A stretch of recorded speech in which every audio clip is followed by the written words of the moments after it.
ሰላም ሰላም ውድ የዩኒት ስኩል ቤተሰቦች፣ በዚህ ቻናል ትምህርቶችን በኦንላይን እያስተማርን እንገኛለን። የምናስተምራቸው ትምህርቶችም አማርኛ፣ እንግሊዘኛ፣ ሂሳብና ሌሎችንም ትምህርቶች በማስተማር ላይ እንገኛለን። ለመማር የምትፈልጉ ቤተሰቦቻችን ቪዲዮ ላይ ባስቀመጥነው ስልክ ወይም በኢሞ፣ በቴሌግራም፣ በዋትሳፕ በሌሎችም የሚዲያ አማራጮች ሃሎ ይበሉን፣ ይደውሉልን፣ ይማሩ። በዛሬ ትምህርታችን የቪዲዮአችን ደግሞ ሁሌ የምንጠቀምባቸው የምንችል የአማርኛ ቃላቶችን እንዴት በእንግሊዘኛ ተክተን መጠቀም እንደምንችል በቀላል መንገድ እንማማራለን። ከእናንተ የሚጠበቀው ትምህርቱን ወይም ቪዲዮውን እስከ መጨረሻው ድረስ መከታተል ከቻላችሁ ጥሩ ነገር ታገኙበታላችሁ። ወደ ትምህርቱ እንሄድ። ኦኬ፣ እንግዲህ ከዚህ ጋር የምታዩቸው የተለመዱ በየትኛውም ቦታና በየትኛውም ጊዜ ልንጠቀምባቸው የምንችል የአማርኛ ቃላቶች ናቸው። እነዚህን የአማርኛ ቃላቶች እንዴት በቀላል መንገድ በእንግሊዘኛ ተክተን መጠቀም እንደምንችል እንማማራለን። አብራችሁኝ ሁኑ። ኦኬ፣ ከመጀመሪያው ስንጀምር አማርኛው ምን ይላል? ሰላም ነህ ይላል። ይህ ሰላም ነህ የሚለውን የአማርኛ ቃል እንዴት በእንግሊዘኛ ተክተን መጠቀም እንችላለን ወደሚለው ስንሄድ ከኛ የሚጠበቀው እያንዳንዱን የአማርኛ ቃላቶች በየትኛው የእንግሊዘኛ ፊደል ተተክተው ይነበባሉ የሚለውን ካወቅነን በቀላል መንገድ ማንበብ መጻፍ እንችላለን ማለት ነው። ኦኬ፣ ከመጀመሪያው ስንጀምር የመጀመሪያው እንደምታዩት ኤስ ነች፣ ከዛ ኢ ነች። የመጀመሪያዋ ተነባቢ ነች፣ ሁለተኛዋ ደግሞ አናባቢ ነች። ስለዚህ አናባቢ ከተነባቢ ጋር ሲመጣ እንደ አንድ ፊደል ነው የሚነበብ። ስለዚህ ኤስኢ በአንድ ላይ እንደ ሰ ይነበባል፣ ወይም ደግሞ ሰ ሚል ድምፅ አለው። ኦኬ፣ ኤልኤን እንደ ላ እናነባለን፣ ወይም ደግሞ ላ ሚል ድምፅ አለው። ኤምን እንደ ምን እናነባለን። ስለዚህ በአንድ ላይ ምን ተብሎ ይነበባል? አገጣጥመን ስናነበው ሰ ላ ም ሰላም ሰላም። ኦኬ፣ ወደኛው ስንሄድ ኤንኢን እንደ ነ እናነባለን፣ ወይም ደግሞ ነ ሚል ድምፅ አለው። ኤችን እንደ ህ እናነባለን። በአንድ ላይ ስናነበው ነ ህ ነህ። ሙሉ ሲነበብ ሰላም ነህ ሰላም ነህ። አማርኛው ምን ይላል? ሰላም ነህ ይላል። ስለዚህ በቀላል መንገድ ሰላም ነው የሚለውን በዚህ መንገድ መግለጽ እንችላለን ማለት ነው። ወደ ሁለተኛው ስንሄድ በተመሳሳይ ኤስኢ እንደ ሰ ይነበባል፣ ወይም ደግሞ ሰ የሚል ድምፅ አለው። ኤልኤን እንደ ላ እናነባለን። ኤምን እንደ ም። በአንድ ላይ ምን ብለን እናነባዋለን? ሰ ላ ም ሰላም ሰላም። ኦኬስ ምን ይላል? ኤንኢን እንደ ነ፣ ኤስኤች በአንድ ላይ እንደ ሺ። በአንድ ላይ ሲነበብ ነ ሺ ነሽ። ሙሉ ሲነበብ ሰላም ነሽ ሰላም ነሽ ብለን ማንበብ እንችላለን። አማርኛውም ሰላም ነሽ ይላል በተመሳሳይ። መልካም፣ ወደ ሶስተኛው ስንሄድ ሶስተኛው ላይ ደግሞ ቀድማ የመጣች አናባቢ ነች። ስለዚህ አናባቢዋን ለብቻዋ እናነባለን። ስለዚህ ኢን እንደ እ እናነባለን፣ ወይም ደግሞ እ ሚል ድምፅ አላት። ኤንን እንደ ን እናነባለን። እሺ፣ ከዛ ዲኢን ደግሞ እንደ ዴ እናነባለን፣ ወይም ደግሞ ዴ የሚል ድምፅ አለው። ቲን እንደ ት እናነባለን። በአንድ ላይ ስናነባው እ ን ዴ ት እንዴት እንዴት። ከዛ ይስ ምን ይላል? ኤንኢን እንደ ነ፣ ኤችን እንደ ህ። በአንድ ላይ ስናነበው ነህ ነህ። ሙሉ ሲነበብ እንዴት ነህ እንዴት ነህ። አማርኛው ምን ይላል? እንዴት ነህ ተብሎ ይነበባል። ኦኬ፣ ወደዚህኛው ስንሄድ በተመሳሳይ ኢን እንደምናያነበብነን እንደ እ ማንበብ፣ ወይም ደግሞ እ የሚል ድምፅ አለው። ኤንን ለብቻዋ እንደ ን አንብበናል።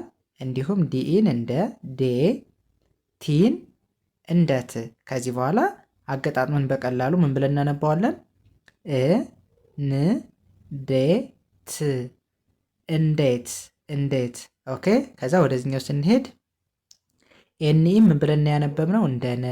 ኤስኤችን በአንድ ላይ እንደ ሺ። በአንድ ላይ ነ ሺ ነሽ ብለን አንብበነዋል። ሙሉ ሲነበብ እንዴት ነሽ እንዴት ነሽ። ኦኬ፣ ከዛ ወደዚህኛው ስንሄድ በተመሳሳይ ኤን እንደ አ ማንበብ። ኦኬ፣ ኤምን እንደ ምን እናነባለን። አርኦ እንደ ሮ ይነበባል። ኦኬ ቢን ለብቻዋ እንደ ብ፣ ኤችኤ እንደ ሀ፣ ኤል እንደ ል በአንድ ላይ ሲነበብ አ ም ሮ ብ ሀ ል አምሮብሃል፣ አምሮብሃል። አማርኛውን በተመሳሳይ አምሮብሃል ይላል። ኦኬ ይህስ ምን ይላል?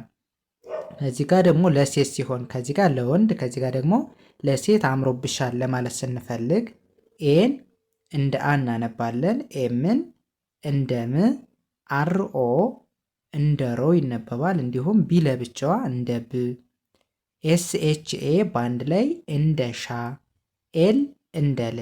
ከዚህ በኋላ በቀላሉ አ ም ሮ ብ ሻ ል አምሮብሻል፣ አምሮብሻል ብለን እናነባለን። ኦኬ ወደዚህኛው ስንሄድ በተመሳሳይ ኤስኢን እንደ ሰ ማንበብ ወይም ደግሞ ሰ የሚል ድምፅ አለው። ኤልኤን እንደ ላ እናነባለን። ኤምን እንደ ም በአንድ ላይ ሲነበብ ሰ ላ ም ሰላም ብለን እናነባዋለን። ኦኬ ይህስ ምን ይላል? ኤን እንደ አ፣ ዲኢ እንደ ደ፣ አር ለብቻዋ እንደ ር፣ ኤች እንደ ህ በአንድ ላይ ሲነበብ አ ደ ር ህ አደርህ ሙሉ ሲነበብ ሰላም አደርህ፣ ሰላም አደር ተብሎ ይነበባል። ኦኬ መልካም። ይህም በዚህ ካየን ወደዚህኛው ስንሄድ ቢኤን እንደምናነባለን እንደ በ፣ ቲኤ እንደ ጣ፣ ኤም እንደ ም። ኦኬ ባለ ሲነበብ በጣም በጣም በጣም። ኦኬ ወደዚህኛው ስንሄድ ኤን እንደ አ፣ አር አይ እንደ ሪ፣ ኤፍ እንደ ፍ ባለ ሲነበብ አ ሪ ፍ አሪፍ ሙሉ ሲነበብ በጣም አሪፍ፣ በጣም አሪፍ ተብሎ ይነበባል። ኦኬ ወደ ሁለተኛው ስንሄድ ኬኦ እንደ ቆ ማንበብ፣ ኤንን እንደ ን፣ ጀኦ እንደ ጆ። ኦኬ ከዚህ በኋላ በቀላሉ ቆ ን ጆ ቆንጆ ብለን እናነባዋለን። ኦኬ ይህስ ምን ይላል? ኤንኢ እንደ ነ ይነበባል። ደብሊው እንደ ው ባለ ሲነበብ ነ ው ነው። ኦኬ ሙሉ ሲነበብ ቆንጆ ነው፣ ቆንጆ ነው ተብሎ ይነበባል። ኦኬ ወደ ሶስተኛው ስንሄድ ኢን እንደምን ማንበብ? እንደ እ እናነባለን።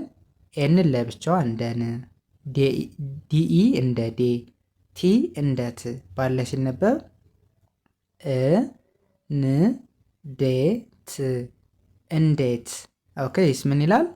ኤንኢን እንደ ነ፣ ደብሊውን እንደ ው ነው ያነበብነው። ስለዚህ በአንድ ላይ ነ ው ነው ተብሎ ይነበባል። ሙሉ ሲነበብ እንዴት ነው፣ እንዴት ነው ብለን ማንበብ እንችላለን። ኦኬ ወደዚህኛው ስንሄድ ኤስኢን እንደ ሰ፣ ኤልኤ እንደ ላ፣ ኤም እንደ ም ባለ ሲነበብ ሰ ላ ም ሰላም። ኦኬ ይስ ምን ይላል? ኢ እንደ እ፣ ኤች እንደ ህ፣ ቲኢ እንደ ቴ በአንድ ላይ እ ህ ቴ እህቴ። ሙሉ እናንብበው ሰላም እህቴ ተብሎ ይነበባል። ኦኬ ወደዚህኛው ስንሄድ ኤን ለብቻው እንደ አ፣ አር አይን እንደ ሪ፣ ኤፍን እንደ ፍ ባለ ሲነበብ አ ሪ ፍ አሪፍ። ኦኬ ወደዚህኛው ስንሄድ ኤንኢን እንደ ነ፣ ደብሊውን እንደ ው በአንድ ላይ ሲነበብ ነ ው ሙሉ ሲነበብ አሪፍ ነው፣ አሪፍ ነው ተብሎ ይነበባል። ኦኬ ይስ ምን ይላል? ኬውን እንደ ቆ ማንበብ፣ ኤንን እንደ ን፣ ጆኦ እንደ ጆ ባለ ሲነበብ ቆ ን ጆ ቆንጆ። ኦኮ ይስ ምን ይላል? ኤንኢን እንደ ነ፣ ደብሊውን እንደ ው በአንድ ላይ ነ ው ብሎ ማንበብ ሙሉ ሲነበብ ቆንጆ ነው ተብሎ ይነበባል። ኦኬ ወደ መጨረሻው ስንሄድ ቲአይን እንደ ጥ፣ አሪው እንደ ሩ በአንድ ላይ ጥሩ ጥሩ። ኦኬ ከዛ ኤንኢን እንደ ነ፣ ደብሊውን እንደ ው ነው የምናነባው። ስለዚህ በአንድ ላይ ነ ው ተብሎ ይነበባል። ሙሉ ሲነበብ ጥሩ ነው፣ ጥሩ ነው ተብሎ ይነበባል። ኦኬ እንደዚህ እያደረግነን ፕራክቲስ ማድረግ መለማመድ ከቻለን በአጭር ጊዜ ውስጥ አማርኛም በእንግሊዝኛም በቀላል መንገድ መጻፍ ማንበብ እንችላለን።